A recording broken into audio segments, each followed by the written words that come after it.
It's showtime on Tuesday night. We would like to normally think, whoa, feedback right there. Okay, much better. Oh.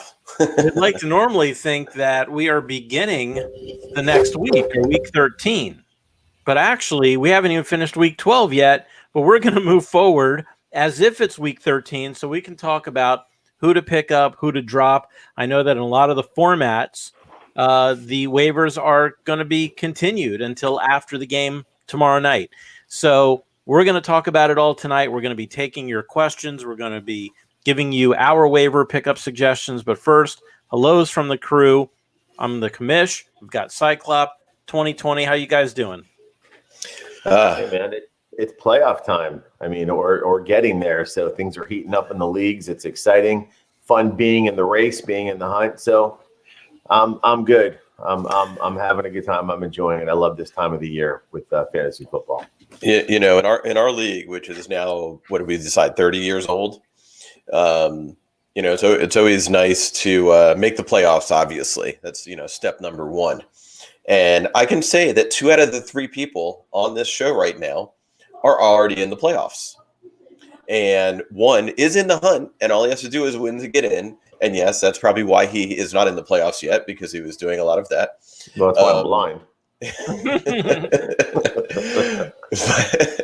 Dude, yes, that DK Metcalf I've won drop. 4 out of the last 5. Go ahead. No, I was just to say that Seth, he didn't see it. Did you watch the game last night? Yes, I did. Okay, did you see that ball that DK Metcalf dropped in the end zone? It literally went through his hands. Yes, I did. Okay, so that catch cost me the game, and what I'm thinking is there's probably many people with the hundreds of millions that worldwide play fantasy football, if it is that many. I'll bet you the impact, and he had a monster game, great game for him. But the impact of that, people lost games, people are out of the playoffs from that drop. And that might actually happen to me as well. Though I win, if I'm in next week, I win, I'm in. But that was heartbreaking. Heartbreaking drop. It's kind of hard to fault a guy who goes 10 for 177. And a great game. But I kind of equate it to when people blame kickers for missing a field goal at the end of a game, or they blame the refs for a bad call.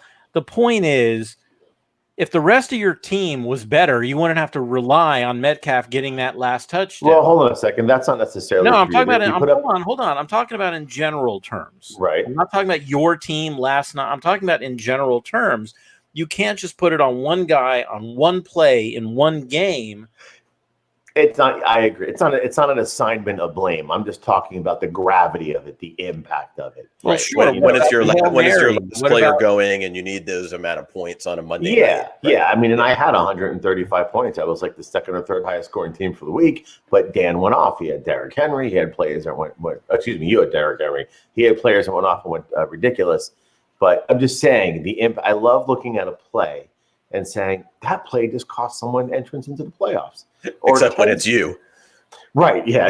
Well, it could be. But I'm just saying, I love it. I just find that so interesting. You can identify one play and say, that's 6 points right there. Someone just lost their game and maybe missed the playoffs because of that. Not to take away from or somebody won. Or somebody won. Exactly. Right? But either or. Yeah. That to me it's interesting to watch that and say there's someone else sitting in a living room right now that's going through that, either an up or a down. I just think it's neat. Something I love. So there's a lot of things going on this week. Obviously, a lot of leagues, if they have a 3-week playoff system, this is the last week for people to get in. Our particular league, we're a 10-team standard half-point PPR. 9 out of the 10 teams, 3 are already in, and the 6 out of 7 other teams are fighting for those last 3 playoff spots, which is actually quite amazing. Actually, it's what interesting. The team that's out of it right now has probably one of the best teams. Mike's team. Right. He has a phenomenal team right now. He is completely out of it. Yeah.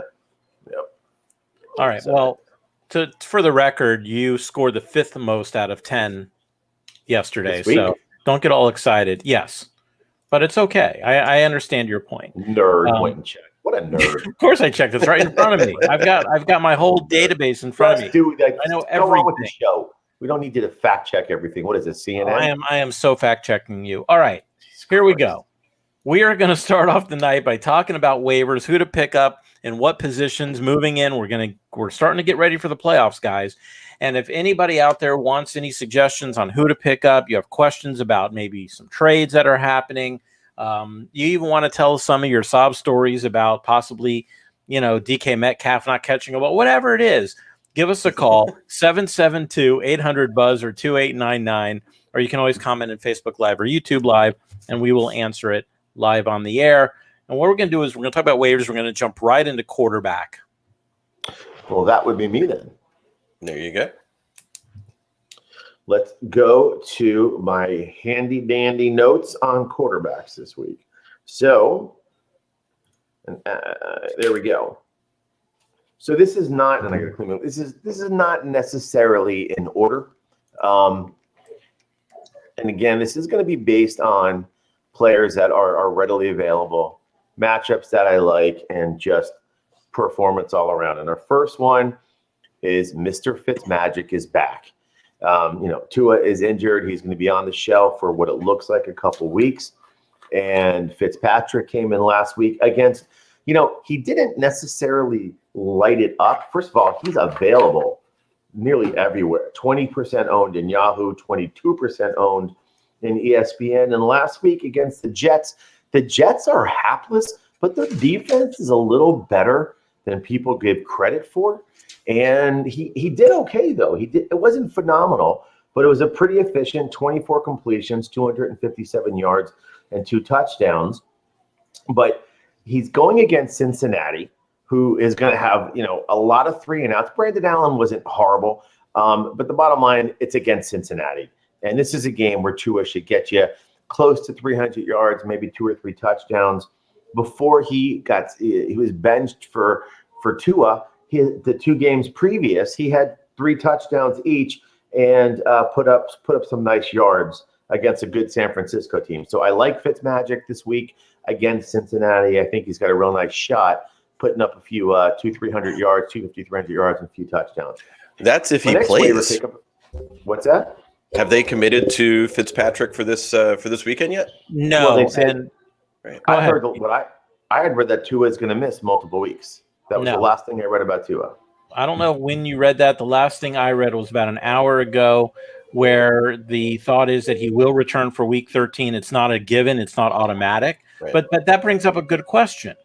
If it's Tua instead of Fitz, do you still pick up Tua? No. There's better options out there. I think as an NFL quarterback, Tua has been doing well, minus the horrific Denver game. And he's had a couple interesting fantasy showings. I think there's too many other people out there that I feel are better suited from a fantasy standpoint that are going to give you the yards and the touchdowns. Okay, who else?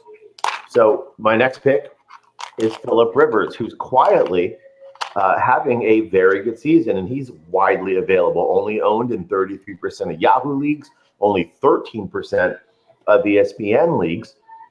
And all he's done over the last 6 weeks is put up 12 touchdowns. He's averaging 2 touchdowns a week. And a few of those weeks, he had over 300 yards, put up 371, 260, 308, 288. Last week, almost 300 yards and 2 touchdowns. And he has a pretty tasty matchup against a Houston team that just keeps getting burned by good wide receivers. It was nice to see T.Y. Hilton make a play again. Michael Pittman's been heating up. We've been talking about him the last several weeks on our show. So I like Phillip Rivers, very available. He has been looking good. A little bit of a foot injury, was never an issue. He played through it last week. Right now, if you are in a league that plays team quarterback, then you get the Jacoby Brissett touchdown. That's right. So you have an additional 12 points on top of the already, close to 20 points that Rivers would have given you last week. That's right. Exactly. And then my last one, and this is probably my favorite guy. He has just been absolutely positively on fire lately.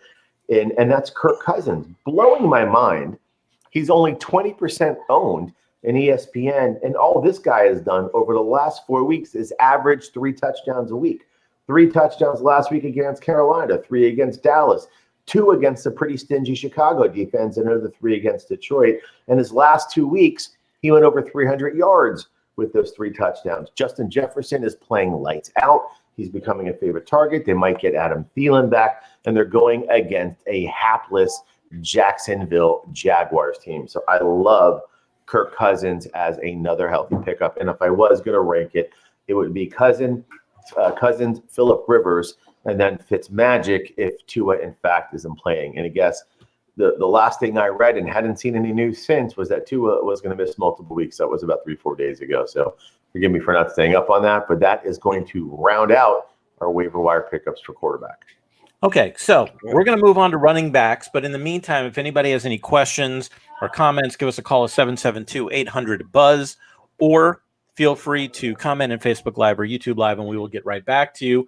Let's move right on to running back waiver wire. Who's out there? These are some guys that are most likely out there and could probably help your team for this coming week. And the first one I want to talk about is Latavius Murray. And everyone's saying, wait a second, Kamara's not hurt. Why would I pick up Latavius Murray? Well, things have changed in New Orleans, as we've seen with Taysom Hill behind the center. And what's happened is over the past 2 weeks, Latavius Murray has accumulated 31 rushing attempts. And he's also received 10-plus carries in 7 different games, averaging 11.4 attempts per game since week 3. So what that's telling me is something's happening. Something's going on in New Orleans where they're starting to utilize the offense with Latavius Murray. The Alvin Kamara offense, which Drew Brees ran, is a little different than what's happening with Taysom Hill.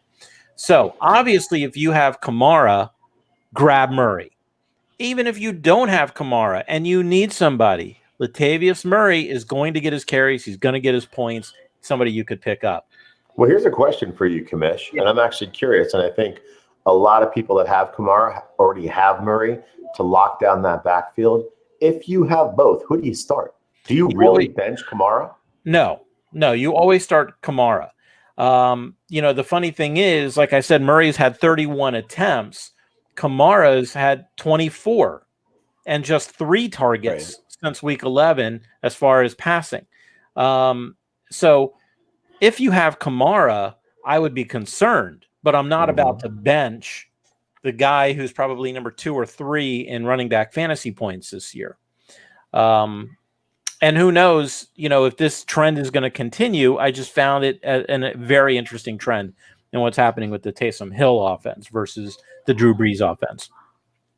Another guy who's going to be coming in mainly because of injury issues is Devontae Booker. Now, I know, Keith, you have Josh Jacobs. No, I don't. No, I don't. All right. I thought you did. He traded him. He traded him for Herbert. Yeah. All right. Well, Devontae Booker, who is the backup to Josh Jacobs, his snap share actually rose to 31% between weeks 8. Something's going on between weeks 8 and 10, while accumulating 29 rushing attempts. So, is Devontae Booker going to be getting all of the carries? If Josh Jacobs is healthy, no. But I do see more of a share, especially if the Raiders start to get behind in games like they did on Sunday. You're going to see a lot more Devontae Booker. If Jacobs is sidelined, look at Booker to take on running back 1 responsibilities with the Raiders, and he would definitely be in play for your starting lineup.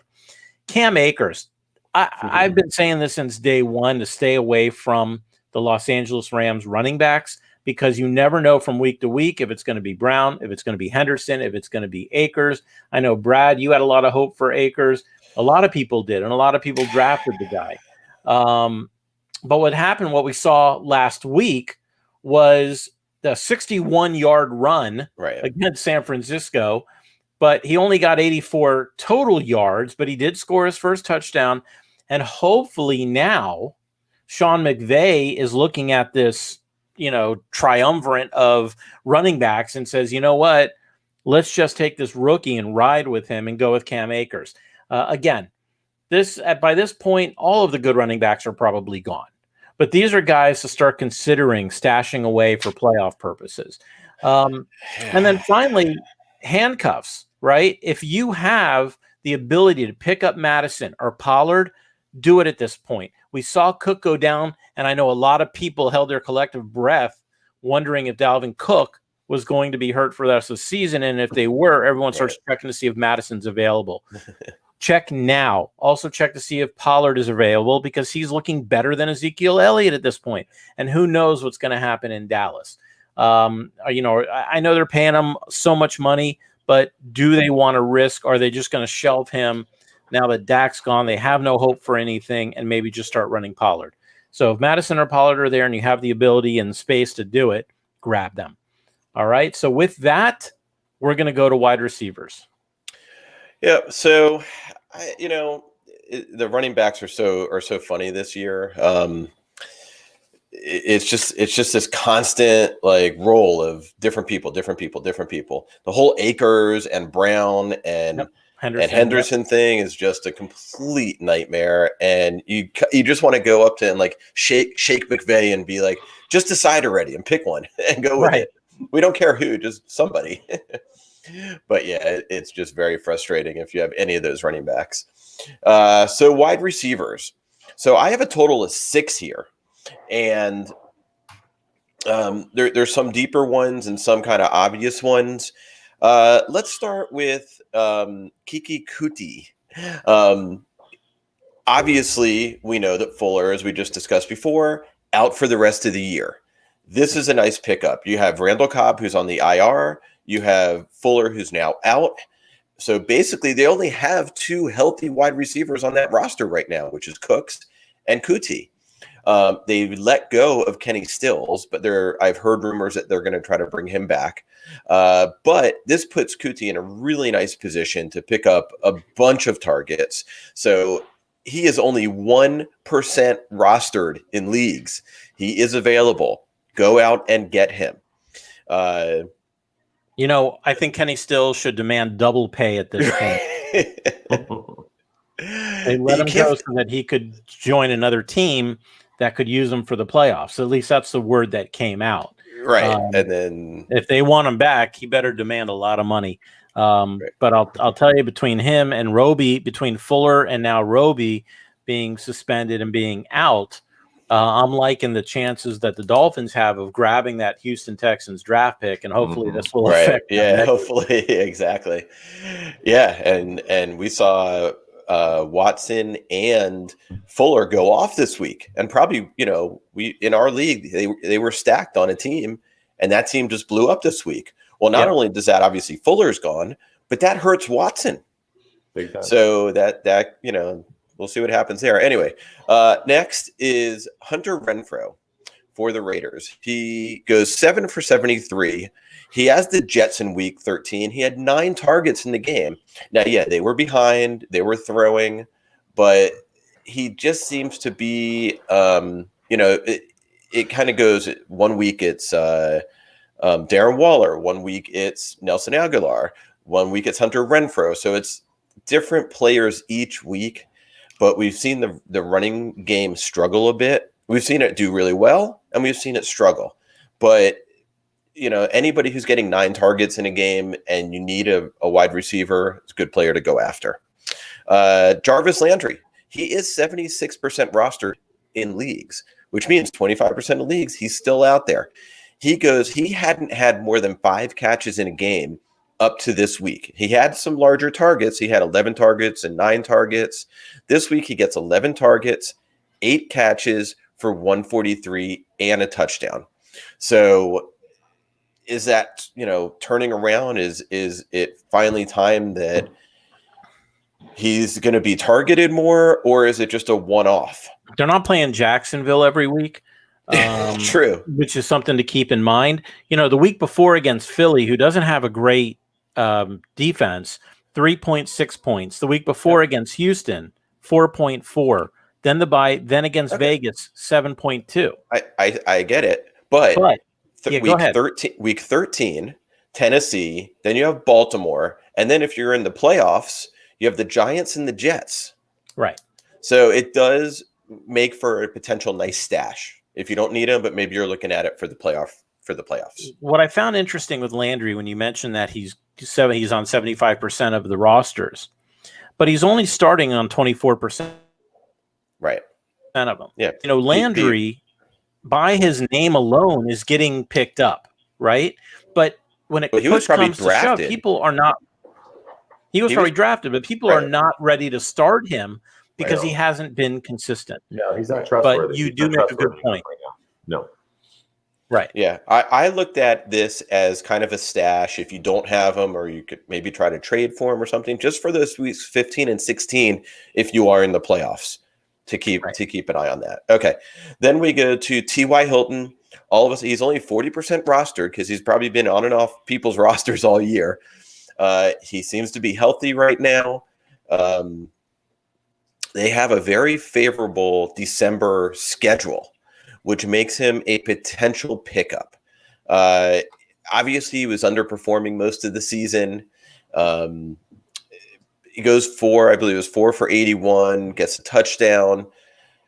Again, it's kind of one of these players. If you need a receiver, you want to fill someone in, that's what you're looking for. You're not looking for him to necessarily be a big time receiver.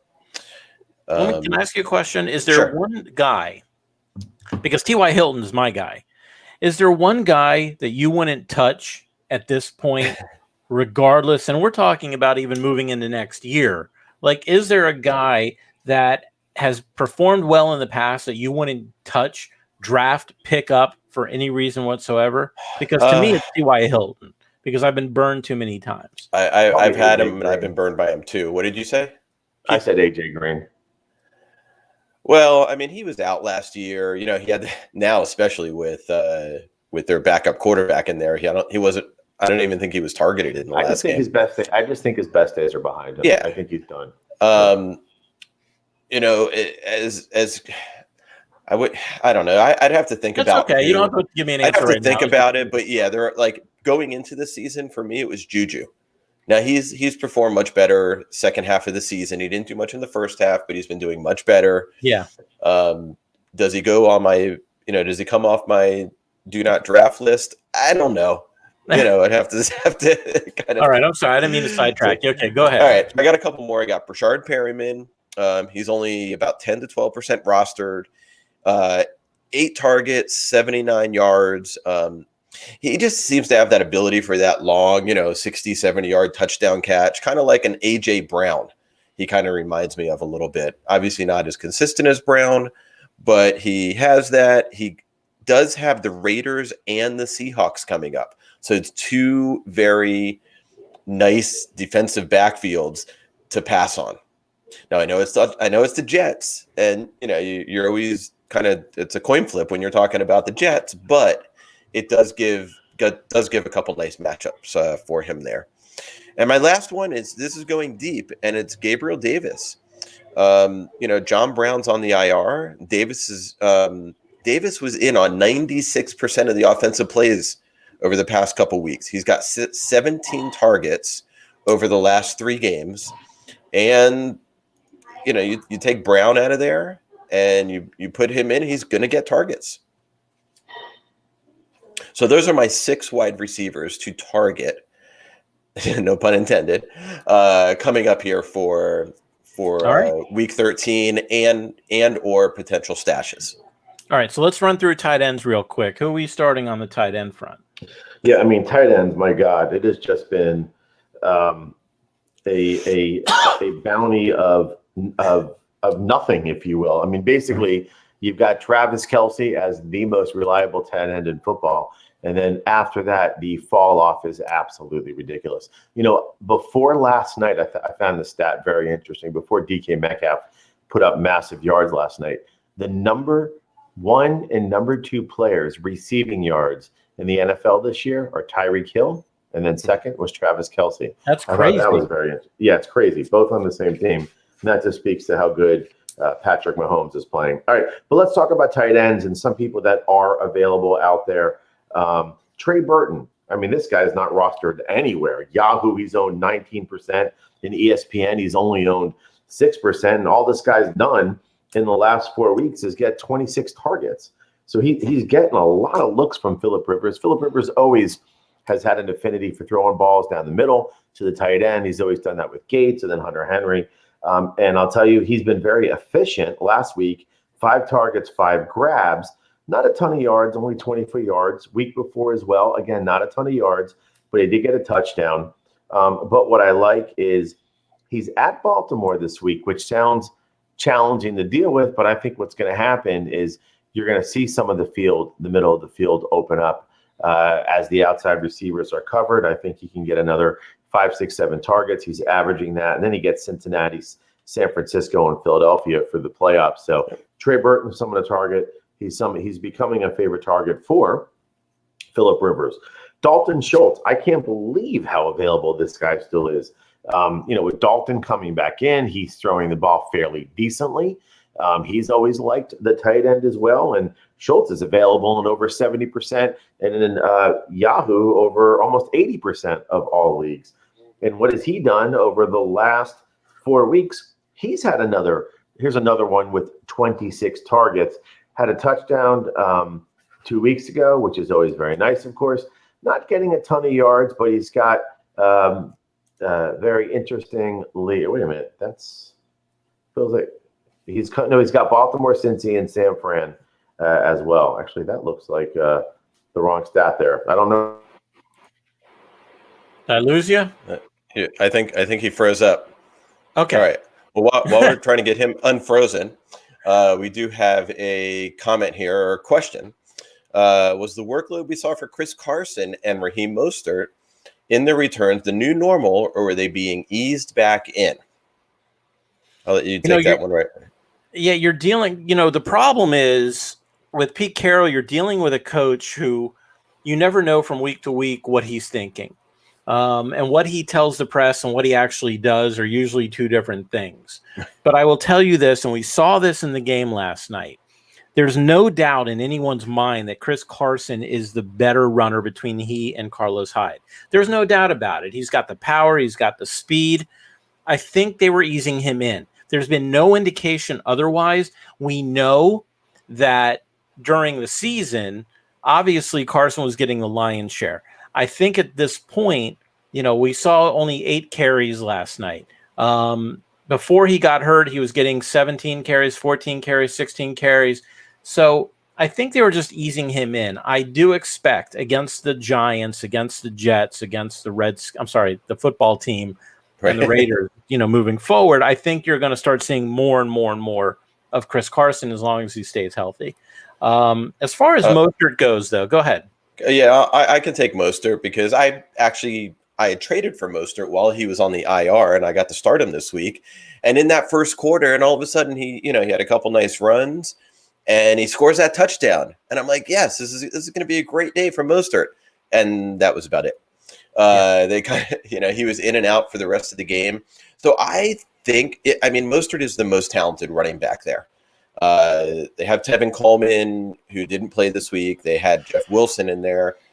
I think they will be using him more. I think they didn't have to use him as much in that game.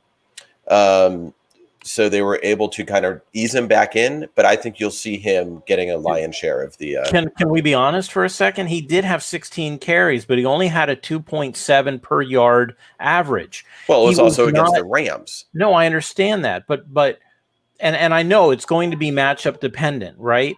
And I think he's going to go with the hot hand. I don't think you have a situation like you do in Seattle where you had a clear number one. And then when he got hurt, the number 2 came in, looked good. But then when the number 1 comes back, you go back to the number 1. I think what's happening in San Francisco is, look, Mostert wasn't necessarily going to be the starter. We know that we had Tevin Coleman, who was getting hurt constantly. He was at times pegged to be the number 1. Obviously, Wilson was never supposed to be the number 1. So, quite frankly, I feel more confident with the idea of Carson coming back as being the more dominant back than I do Mostert at this point. Well, but Mostert owners, I'm just one more thing. Mostert owners should be encouraged by the fact that he did get 16 carries. Right. And week 13. I think Mostert's going to separate from the pack. He is by far the most talented running back on that team. and that he's going to dominate the lead back roles. And Wilson looked very good before he got hurt, and he came in and took over lead back roles for one game. I just think Mostert's too talented. He's got the speed, and he's just what a great runner he is. Incredible vision. So, but we shall see. We shall see. All right, let's finish up tight ends. We talked about Dalton Schultz. We talked about Trey Burton. Another guy that's pretty out there, available over 85% of ESPN and available in over 75% of Yahoo leagues, and that's Jordan Reed, who in consecutive weeks got 6 looks from Nick Mullins, who honestly to me looks like the better quarterback there anyway. Garoppolo's out, but Mullins is not afraid to put the ball up. He's a little bit of a gunslinger, and he does throw a pretty pass. Last week, not great yardage for Jordan Reed, but he's getting the looks, and he's going in against Buffalo this week, who is a highfalutin, high-scoring offense. So you're going to see Nick Mullins have to come out and put up a lot of dropbacks and a lot of passes. So I like Jordan Reed as well, and he's widely available. And then lastly, can I cut you off here real quick? Sure. I just want to recommend something that I did last week to our listeners, and that is to grab George Kittle if you have the ability to place him on IR. A lot of people dropped him because he was supposedly, from the time he got hurt, supposed to be out for the rest of the season. Right. And there was no reason to keep him on your IR at that point. But now it's starting to come out that it's very possible, not just possible, but it's very possible that he's going to be back for weeks 15 and or 16. And if that happens and you are in your league's playoffs or Super Bowl and you can start George Kittle, you might be in a good place at that point. So if you have the ability to grab him and put him on IR. And by the way, weeks 15 and 16, he's going against Dallas and Arizona. Two fantastic matchups for George Kittle. And Nick Mullins was peppering him when he had the opportunity. All right, so let's take a look at our last guy. I can't believe he's available in so many leagues because he's the number 4 ranked tight end in fantasy, and that's Robert Tonyan. But in ESPN, he's available in over 54% of the leagues. Why? Because after that big, huge, enormous week 4, where he had 3 touchdowns and almost 100 yards, he didn't do anything after that. But all of a sudden, he's starting to come alive again. And you know something? Not only is he coming alive, but he did it against 2 very good defenses. The number 1 defense in all of football in Indy and Chicago, which is right up there as a top 3 defense as well. 5 grabs in both games, touchdowns in both games, not a ton of yards, but listen to the schedule coming up.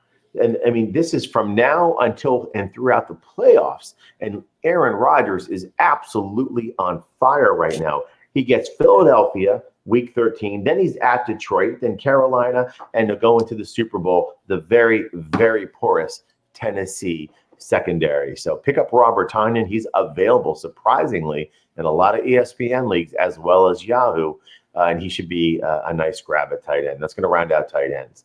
Before we leave tight ends, there's something you brought up that I thought was very interesting, and that is, and we've talked about this week over week about how crazy the tight end position is this year, that usually you have a clear top 5 or 6, even a clear 10 that you could every team could start one. And we don't have that this year. But not only do we not have that, but the disparity between the number 1 tight end and the number 2 tight end in points, I have never seen this before. That's insane. Just to give you, to put it in perspective, the difference between the number 1 and number 2 running backs, Alvin Kamara and Dalvin Cook, is about 20 points in most leagues. The difference in wide receiver is about 30 points between Devontae Adams and Tyreek Hill. But when you're talking about tight end, you're looking at over 50 points difference between Kelsey and Waller. And it is insane that you have that much disparity between the number 1 and number 2 in any position. Yeah, it's very interesting. It's the one position this year that you almost absolutely have to stream. Goddard looked good again. He looked like the Goddard that we thought he was going to be earlier in the year when he was making his way as Wentz's go-to guy, even over Zach Ertz when he was healthy. But other than that, it is a position that is begging for streaming depending upon the matchups. All right, so Brad, without going into too much detail, what are some of the defenses people should be thinking about picking up? If I did defenses, then I may have said I was going to, and I didn't. Okay. That it's not a problem at all. Did I say I was going to? Well, let's move No, along. it's fine. We don't usually get into the defense position because we usually run out of time. I think what I recommend that people do with regard to defenses is take a look at the schedule moving forward.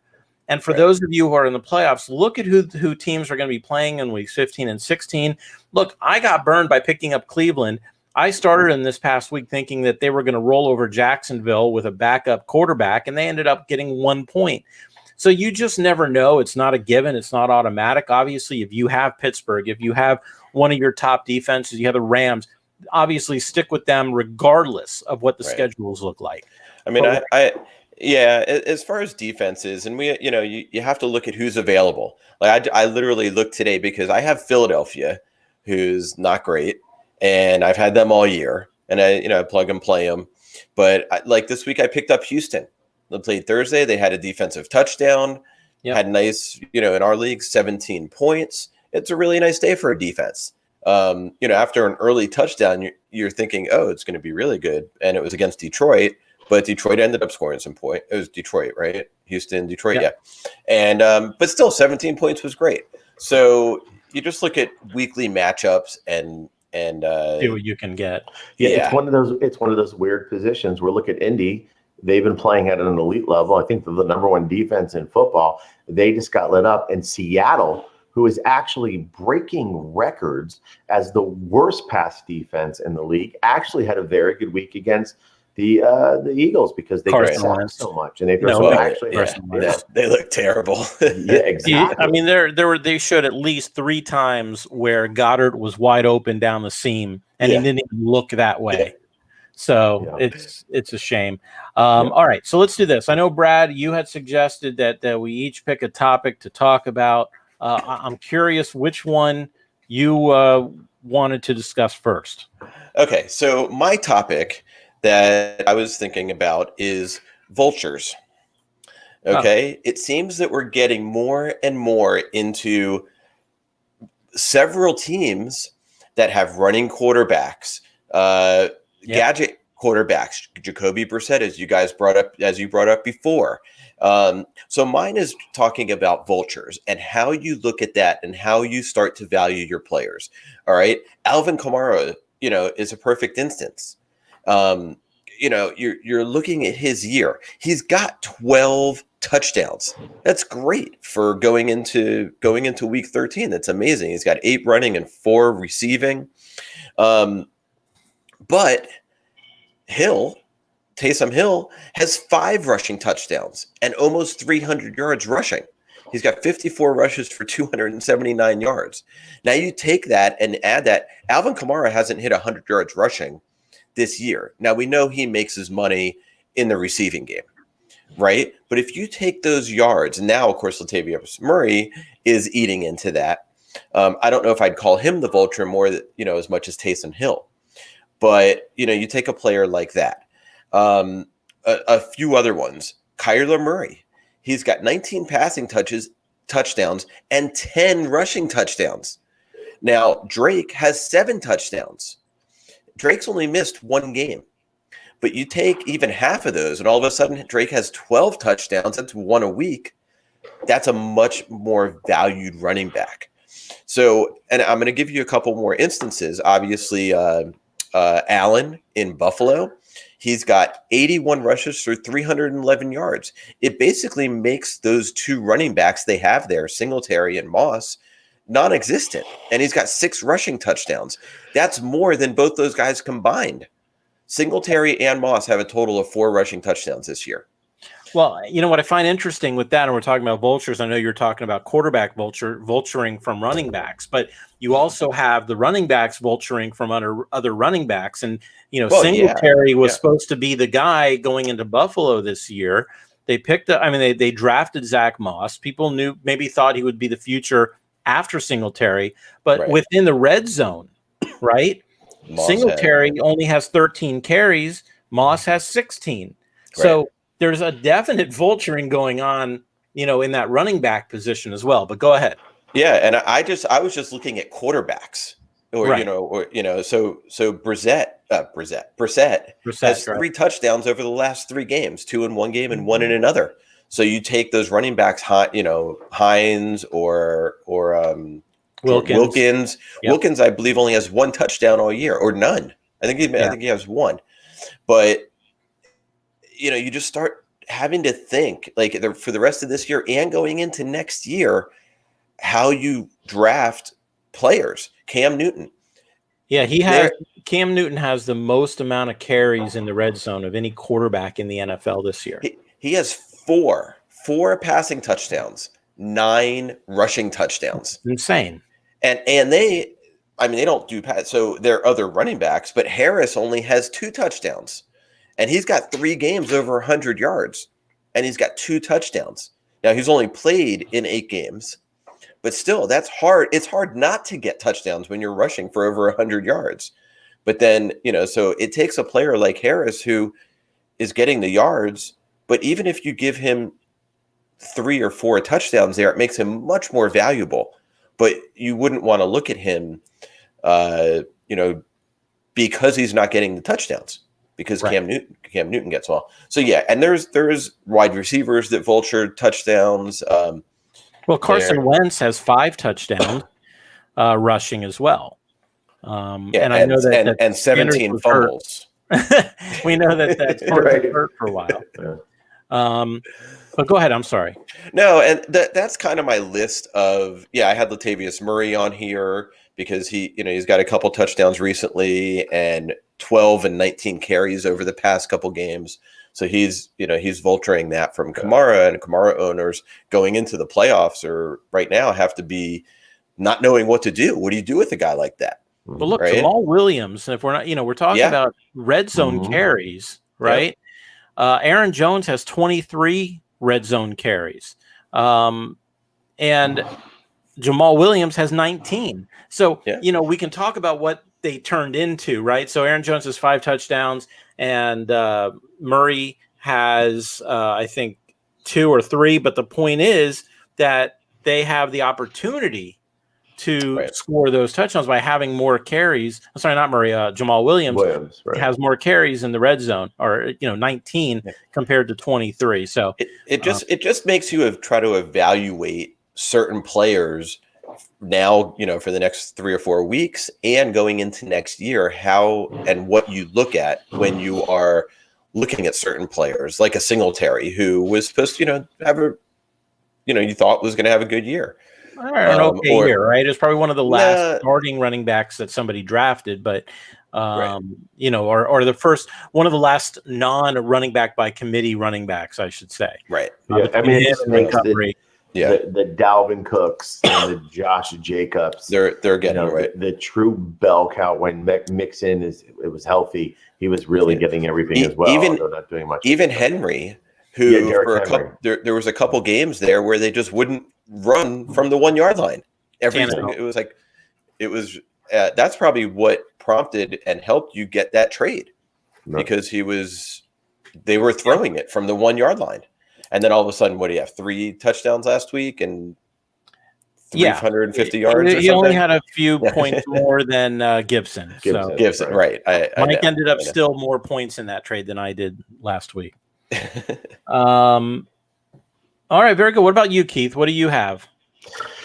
For me, it's not. My question isn't about the fantasy football players, the NFL players, but more the league members. So I want to ask you guys a question. You send a text to a friend, and they completely ignore it. They don't text you back. Doesn't that bother you some? I mean, especially if it's something important. Gets under your skin a little bit, right? Not really, because there's a lot of times where I don't answer right away because either I don't see it. I'm not saying right away. I didn't say right away. No, but also what happens is, let's say I'm cooking. Let's say I'm in the middle of something. I see it, and then I'm like, okay, and then I forget to get back to them. Now, I don't know if that's necessarily inconsiderate or just, look, I'm 55 years old at this point. I mean, I don't recall everything. Now, obviously, if it's an emergency, it's one of my kids, if it's something like that, they take priority over everything in my life. but I'm not about to take off my cooking gloves and wash my hands and pick up the phone and text somebody back saying, I'm not talking about right away. I'm talking about completely ignored and never answered. Are you talking about a fantasy football question? What I'm talking about just in general? One of my pet peeves, this drives me crazy, and I want your thoughts on this and the thought of how to absolve it and maybe put a penalty in place in some capacities. When you send a trade offer to someone and they completely ignore it, I mean, if decline it, whatever, come back, that's a terrible trade. I would never touch that. But one of the things that drives me crazy when you go about, you spend the time, you're looking through your friends' teams, you put out a trade offer, and it just completely gets ignored. Just say no. I've done that. I've done that. And there are times where I don't believe that a no is worth my time because I want them to stew in the fact that offer was so bad and so irresponsible. Then say that. Say no. I have no desire. And I've done that to at least 2 different people this year because the trade offers have been so ridiculous that it's not even worth a response, in my opinion. And if they don't like that, then they should just not text me with ridiculous trade offers. But then just say no and put a comment in there. It was the ridiculous trade. So I will tell you, there's been twice this year, and yeah, I think there should be responses to trade offers, I think there should be. Twice this year, I've gotten trade offers, and I go to sign in, and it's asking me for my password, and I'm traveling, and I'm like, oh, what's my password? And it's like then I get sidetracked and I don't respond. And then I realize that I never responded because I just didn't have my password. I wasn't home or something or whatever. And I didn't, reset it or get a code or whatever it was.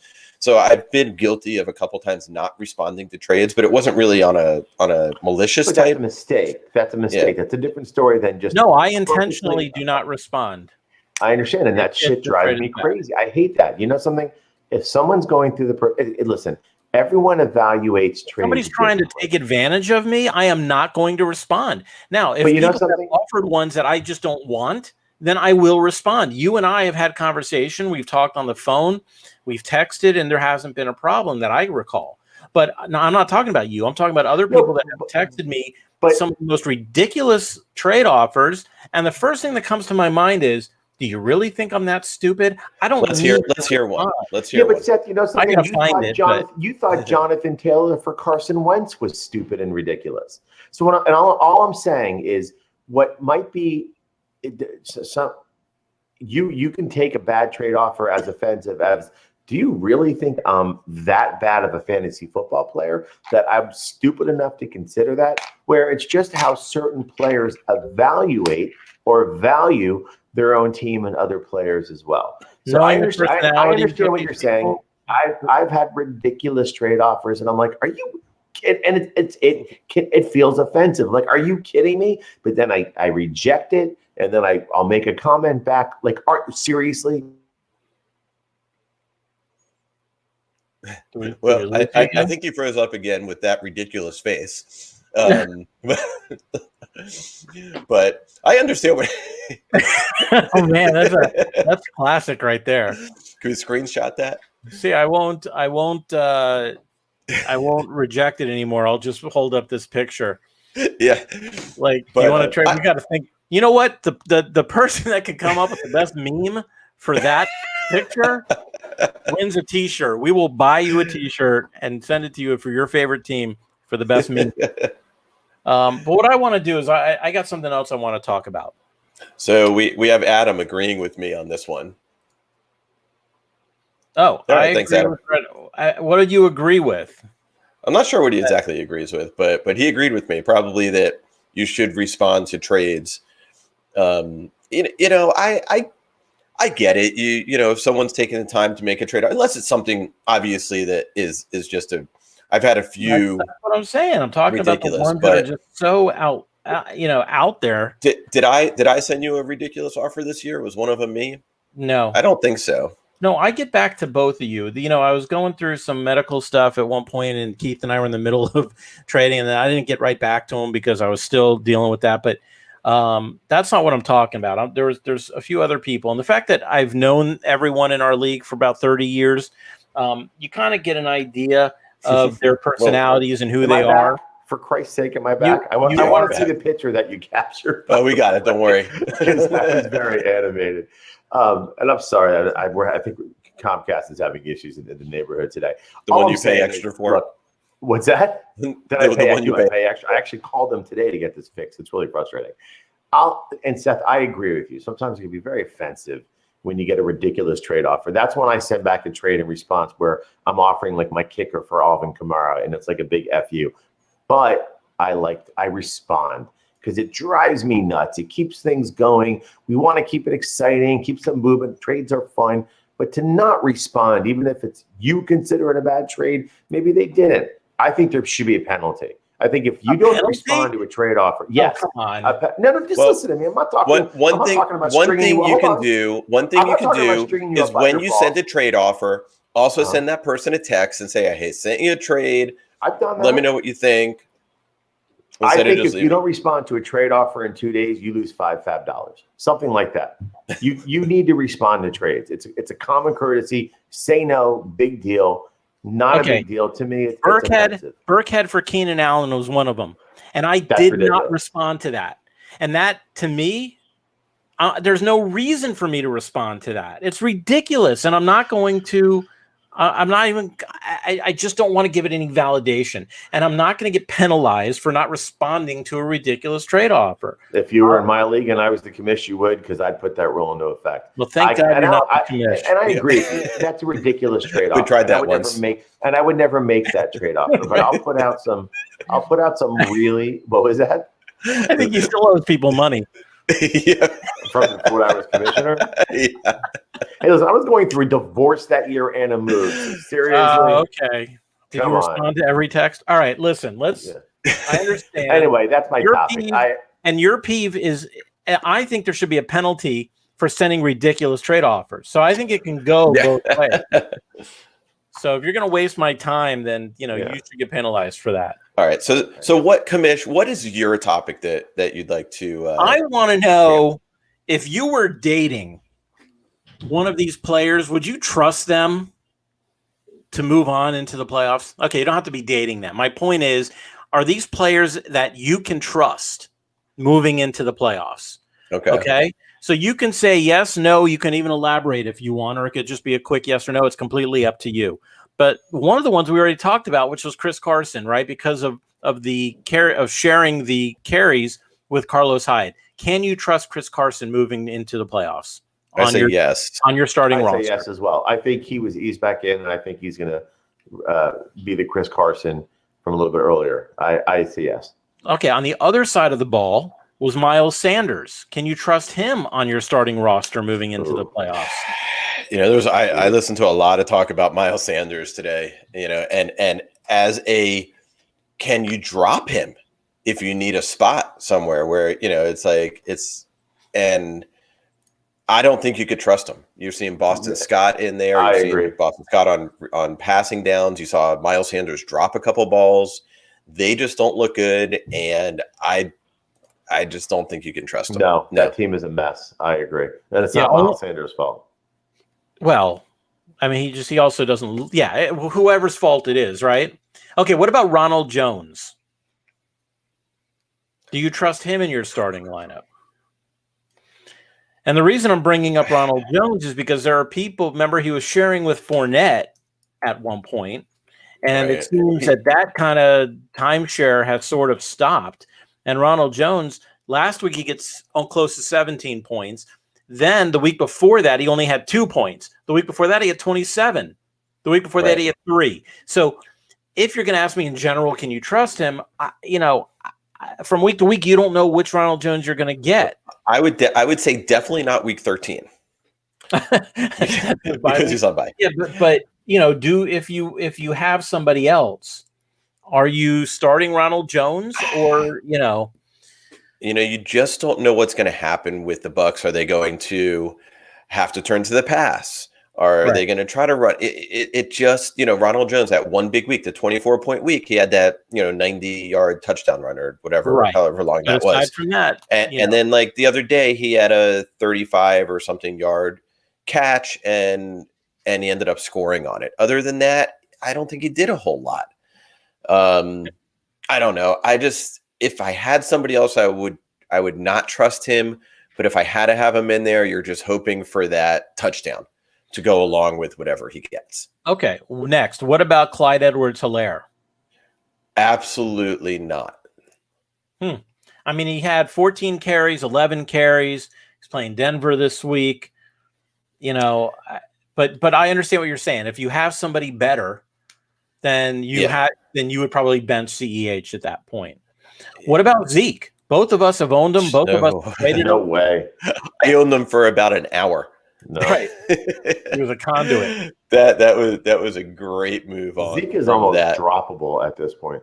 I mean, what did he have? 30 yards the other day, but the week before he had 100. So you just don't know what you're going to get. They just. I heard Hilaire. I heard Zeke. Who'd you say before that? I think you were there before that. Yeah, you were there before that. Okay, next one. Somebody else who has one good week, one bad week is Tyler Lockett. Can you trust him in your starting lineup? I've seen games. Metcalf's been phenomenal, but if you go back over the last 4, 5, 6 weeks, there were games where Lockett was the man and Metcalf nearly disappeared. It seems like Wilson is phenomenal at identifying the weak cornerback, the weak play, and you don't know who it's going to be. Metcalf has been hot lately, and he's been phenomenal, but if you look back, he's had a few weeks there where he did not much of anything. Right. Well, yeah, when Lockett had 16 catches or whatever exactly. it was. And that's what Wilson does. I mean, he was locked in, no pun intended, on Metcalf last night because he was going against Darius Slay, who's interesting because Slay's supposed to be a really good cornerback. I don't know why Russell Wilson said, screw it, we're going to go after. I think there were, early in that game, there was that pushing and shoving, and it's just like, we'll show you. Right. And that's just going to seem like the whole game. Look, I think there's only one or two shutdown corners in the NFL, and I think that a good quarterback like Russell Wilson and a great receiver like DK Metcalf, if they have that chemistry, there's not going to be any cornerback. I don't care if it's Xavier Howard. I don't care who it is, Gilmore. Nobody's going to stop that ability of a quarterback to get the ball to a wide receiver if the two of them are on that same level. I mean, that dude's he's twice the size of Slay. Yeah, I know. I mean, the guy's a beast. Can we before you go there, can we go back to Elliott for a second? Yeah. Elliott has one game this year over 100 yards rushing. Yeah. One game.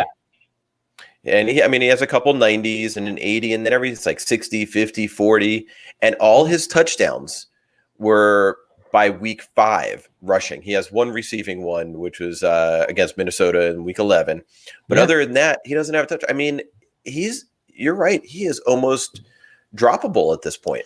It's interesting this year, and I want to look at the numbers, but just from all the stats I'm seeing week to week, I don't think we've had a ton of 100-yard rushers this year. There's been, guys are getting touchdowns and this and that, but there's so much diversity on the teams between, so many 2 and 3 headed running back committees. Yeah. I'll bet you this is one of. Why don't you? That'd be something good for next Tuesday if you want to look into that. That'd be an awesome thing to 100-yard rushers. Yeah, very few. And also do 100-yard receivers too while you're at it and see. Okay, let's just 200-yard receivers. Yeah, we're running out of time. Just give me a yes or no on whether or not you would trust these people to be on your roster, your starting lineup going into the playoffs. Okay, all right. Matt Ryan, no. Julio Jones, no. Robbie Anderson, no. Yes. Cooper Kupp, yes. Surprising. Robbie Anderson's doing much better than Cooper Kupp. Mark Andrews, no. And finally, Alvin Kamara. I knew he was coming. I just didn't know when. I mean, you may not have a choice, right? But do you start? Well, he's one of those back in the NFL in fantasy football points on your starting lineup for the playoffs. I think I think you trust him. I think last week was a bit of a anomaly just because they were playing Denver. They were like, we'll put Murray in there. We don't need to score because they can't score. They had a couple lucky plays and they got a field goal, and that was it. Tomorrow. Did they even have 100 for the playoffs? Did they even have 100 yards offense in that game? I didn't even look, but I can't imagine they had 100 to 150 yards of offense in that whole game with the rushing with Denver. So they may have just said, you know what, let's kind of rest Kamara this week. We don't really need him. So Right. I trust him. He's still going to get in there. He's going to get his catches and, 5 for 70 or 8 for, 90 yards or whatever it is, plus his rushing and probably a touchdown. I would say yes, and it's hard having Kamara and Latavius Murray seeing this happen because I can't very well start Murray over Kamara. That's crazy, and I think a lot of people are in that situation, but I would say yes. I'll tell you what's another interesting person to add in this. I know 2 weeks ago he had a decent week, but with Taysom Hill in there, and who knows when if Breeze is coming back, you can throw Michael Thomas in there as well. This is not the Michael Thomas from last year and the year before. I want to add one more name in there. Yes or no, Michael Thomas? Yes. Yes. Even with Taysom Hill, he still has, 5 and 8 or 9 catches the last 2 weeks, respectively. So, and again, last week they just didn't really need him. They didn't need to throw, but when he does throw, he seems to like to look his way. Right. So, I'm fine with that. So I will tell you, I just happened to look up 1, 2, 3, 4, 5, 6. Derrick Henry has 7 100-yard games. And Dalvin Cook has, I think it was, I looked it up, it was 5 or 6. Right. So the question, those are probably the 2 biggest for sure. Yeah, right. But So after hopefully that, the answer will be from Keith on next Tuesday would be not who, but how many. And I think you're right. not how many by each running back, but by how many running backs have had over 100. I think that'll be very interesting. Yeah. All right. So guys, it's been a great hour of football talk. We're going to go ahead and say goodnight now. We'll be back Sunday morning at 11 a.m. with your lineup questions, who to start, who to sit, some last-minute streamers. That's what we're here for. We're here for you guys. So if you have any questions in the meantime, go to our Facebook page or our YouTube page, put a comment in there, and we will answer it on Sunday. We will be live Sunday morning, and you can call in to the show, and we will answer your questions live. Any last words, guys, before we go for the night? No, just for those of you that still have players going in the Baltimore-Pittsburgh game and are fighting for your playoff lives, good luck. And I need 35 points from Deontay Johnson. You do have someone going, but you're in the playoffs. You're fine. You're solidified. I've got 3 weeks of not caring about whether I win or lose, which is the most incredible feeling. Oh, this next week being the 3rd week, this week being the 2nd week. Next week being the 2nd week, then I have a bye. Oh, then you have a bye, right? That's right. That's right. So, I kind of wish I had a player going in the game tomorrow. It's a 3:40 game. You could be like, oh, a nice afternoon, football game. But I don't need my player who I have going. I've already won my week, got my playoff spot. So I, too, have essentially like a bye next week. So it's pretty cool. Yep. But enjoy, and we will see you on Sunday. All right. Take care, everybody.